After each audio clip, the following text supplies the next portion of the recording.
বহু কষ্ট পাইতেছে।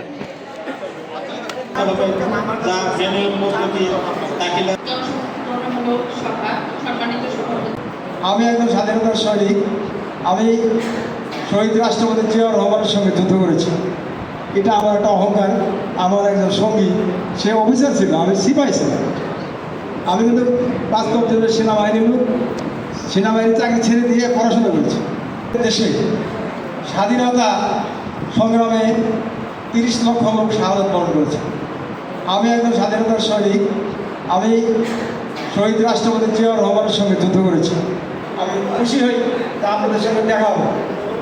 আমি যুদ্ধ করতে বলে আমি গর্বিত, কিন্তু আমার চরিত্র, আমার সততা, নিষ্ঠা, এটার জন্য দেশ লাভবান হয়। আমি যদি দুশ্চরিত্র হই, দেশ লাভবান হইতে পারে না। এটা মনে রাখবেন।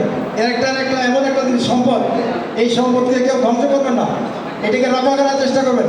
You will try your best, your character. I hope that really. আমি যারা আমার কথা শুনলেন, হয়তো অনেকে বিরক্তি লাভ করবেন। আমি বিশেষ করে যারা আমাদের ছাত্র সমাজ, ইয়াং জেনারেশন, যারা আগামী প্রজন্ম, তারা জমির মালিক হবে, তারা সংসারী হবে, চাকরি করবে, বিভিন্নভাবে তারা অর্থ উপার্জন করবে, তাদের যদি সৎ চরিত্র এবং ইমানদারিতে থাকে, তাদের দেশ ভালো থাকবে, সংসার ভালো থাকবে, নিজস্ব পরিবার ভালো থাকবে, সারা দেশ ভালো থাকবে। কাজে আমি আশা করি আপনারা আমার কথাগুলি হয়তো আমি জোরালোভাবে বলতে পারিনি, তারপরেও বোঝার চেষ্টা করবেন। আমি এই কথাগুলি শোনার জন্য সকলকে আন্তরিকভাবে ধন্যবাদ জ্ঞাপন করছি। পাশাপাশি অনুষ্ঠানের দাওয়াত দেওয়ার জন্য আমি আমার আন্তরিকতা প্রকাশ করছি এবং সকলের সুস্বাস্থ্য ও দীর্ঘায়ু কামনা করে আমি আমার কথা শেষ করছি। সবাইকে ধন্যবাদ। আমি একজন বীর মুক্তিযোদ্ধা।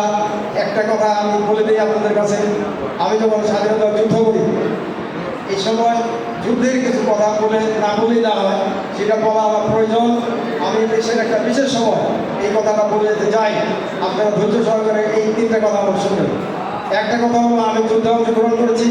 যুদ্ধের শেষ ফয়সালা হলো যখন গুলি চলতে থাকে, সামনাসামনি হইতে হইতে যখন অস্ত্র গুলি শেষ হয়ে যায় কিংবা মুখোমুখি হয়, তখন আমরা যুদ্ধের চার্জ, ইংরেজিতে বলা হয় চার্জ, ইংরেজরা বলে চার্জ, অর্থাৎ ব্যানার দিয়ে খোঁচায় মারা হয়। সেই সময় ভারতের যে চার্জটা আছে সেটা হলো হিন্দিতে, এটা হলো গোপ নিকাল গোপ, অর্থাৎ এমনি করে আমাদের ব্যানার চার্জ করা হয় এবং ব্যানার বের করা হয়। এটা হলো গোপ নিকাল গোপ। পাকিস্তানি বাহিনী এটা চার্জ করতো ওদের ভাষায়। ওরা বলতো, একজন বলতো দাঁড়ে দাঁড়ে হায়দারি, আর সকলে বলতো ইয়ালি ইয়ালি ইয়ালি। এই চার্জ তাহলে 3টা বললাম। আমরা বাংলাদেশিরা একটা চার্জ করছি, কেউ কোনো ভুলভাবে রাগ করবে না। ওই সময় আমাদের ভাষা ছিল জয় বাংলা। আমরা যখন গুলি শেষ মুখোমুখি হয়েছি, তখন আমরা চার্জ করছি জয় বাংলা। এখন আমার এটা অন্যায় হতে পারে, ভুল হতে পারে, ওই সময় ওই টাইমের জন্য এটা প্রয়োজন ছিল, আমরা করেছি। এর অর্থ এই না আমি দেশের মতো অরাজকতা করবো, দেশের মানুষকে ভালোবাসবো না, দেশের মানুষকে অন্যায়ভাবে হত্যা করবো, এটা না। আমি দেশের মানুষকে ভালোবাসি, আপনারা ভালোবাসবেন, দেশকে ভালোবাসবেন, দেশের মানুষকে ভালোবাসবেন, আল্লাহ আপনাকে পছন্দ করবে এবং সারা বিশ্ব আমাদের দিকে তাকিয়ে থাকবে।